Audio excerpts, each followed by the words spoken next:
Olá, queridos! Tudo bem com vocês? Para você que ainda não é inscrito no meu canal, não se esqueça de se inscrever. Basta clicar no botão vermelho inscrever-se aqui embaixo. Deixe também o seu like e compartilhe o vídeo. Desse modo, você estará me ajudando na divulgação do canal. Ok, o livro de 2 Reis relata um fato extraordinário realizado na vida de um homem chamado Naamã. Ele era comandante do exército do rei da Síria, um dos maiores impérios da época, e gozava de um conceito elevadíssimo diante do seu senhor.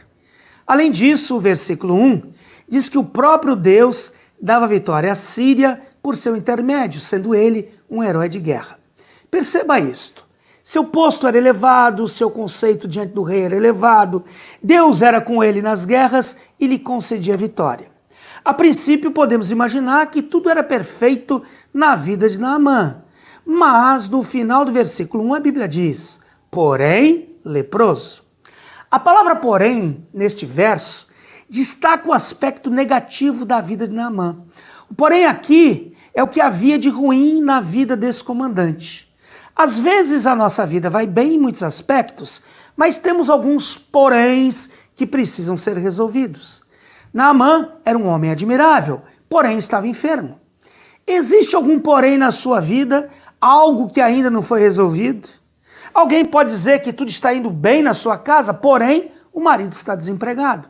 Outros podem dizer que não está faltando nada de material, porém não há entendimento no casamento. Enfim, o porém pode ser uma dificuldade financeira, uma enfermidade, um problema espiritual, uma dificuldade de alma e tantas outras coisas que expressam as nossas debilidades.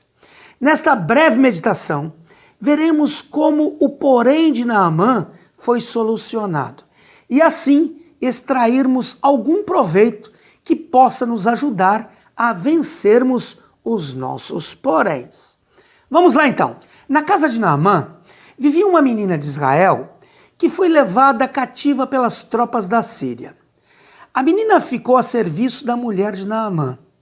O verso 3 diz que essa menina foi usada por Deus quando falou à sua senhora que se Naamã estivesse diante do profeta que estava em Samaria, ou seja, Eliseu, certamente seria curado de sua lepra. Essa palavra trouxe esperança a Naamã, que foi falar com o seu rei a respeito do que a jovem de Israel lhe dissera. Então o rei da Síria escreveu uma carta ao rei de Israel, recomendando que Naamã fosse curado de sua lepra. Assim o comandante pegou a carta escrita pelo rei da Síria e viajou para Israel em busca da cura. A Bíblia diz que a fé vem pelo ouvir e ouvir a palavra de Deus. Para que os poréns da nossa vida comecem a ser resolvidos, precisamos dar ouvidos ao que Deus está falando. A esposa de Naamã acreditou numa palavra liberada por uma jovem escrava que sabia que Eliseu era um homem de Deus. Por sua vez, Naamã creu que poderia ser curado ao ouvir o que a sua esposa falou. Muitas vezes, Deus usa as coisas mais improváveis para falar conosco. Se dermos ouvidos ao que ele está falando, certamente a nossa história será mudada. Em segundo lugar, para que o milagre se realizasse, Naamã teve que dar ouvidos ao profeta Eliseu. É interessante porque a carta que ele tinha em suas mãos era endereçada ao rei de Israel. Quando o rei de Israel lê a carta, ele rasga suas vestes e diz que o rei da Síria estava querendo um pretexto para romper com ele, pois ele não era Deus para dar ou tirar a vida de ninguém. O verso 8 diz que ao saber disso, Eliseu diz ao rei de Israel que lhe enviasse Naamã, para que assim ele soubesse que havia profeta em Israel. Não era o rei que tinha autoridade espiritual, mas o profeta. Muitas vezes queremos ver a transformação pelos meios naturais. Todavia, Deus usa os meios sobrenaturais.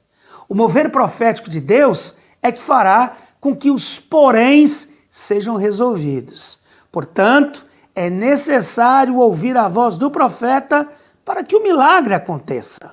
Em terceiro lugar, a arrogância e os preconceitos de Naamã tiveram que ser vencidos para que o milagre se realizasse.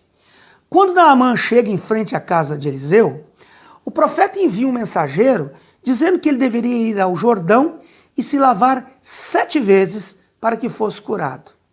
A Bíblia diz que Naamã se indignou, porque esperava que o profeta saísse ao seu encontro, que invocasse a Deus na sua presença e movesse a mão no lugar da lepra. Entretanto, ele nem viu a cara do profeta. Depois ele diz que em Damasco havia rios melhores do que as águas de Israel. Por que então ele não poderia ser curado ao mergulhar naqueles rios ao invés do Rio Jordão? Quando Deus nos desafia, muitas vezes paramos porque esperávamos que as coisas acontecessem da forma como imaginávamos.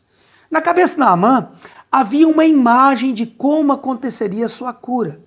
Além disso, o seu olhar sobre Israel era preconceituoso e ter que mergulhar no Rio Jordão para ele era muita humilhação. Muitos são os preconceitos que habitam a nossa alma e que precisam ser vencidos para que o milagre de Deus aconteça. No verso 14, depois de vencer a resistência da alma, Naamã mergulhou 7 vezes no Jordão, conforme o profeta lhe ordenara, e a sua carne se tornou como a carne de uma criança, e ficou limpo da sua lepra. O quarto ponto diz respeito à obediência radical. Os poréns só são vencidos quando obedecemos 100%. Alguém já disse que 99% de fidelidade é igual a 100% de infidelidade. 2 ou 3 mergulhos não resolveriam o problema de Naamã. O profeta disse 7 vezes. Se assim não fizesse, não haveria milagre. Entenda isso. A obediência parcial não move a mão de Deus. Mas, se estivermos dispostos a obedecê-lo integralmente, veremos o agir sobrenatural da sua mão. Pense nisso. No amor de Jesus, Laerte Cardoso.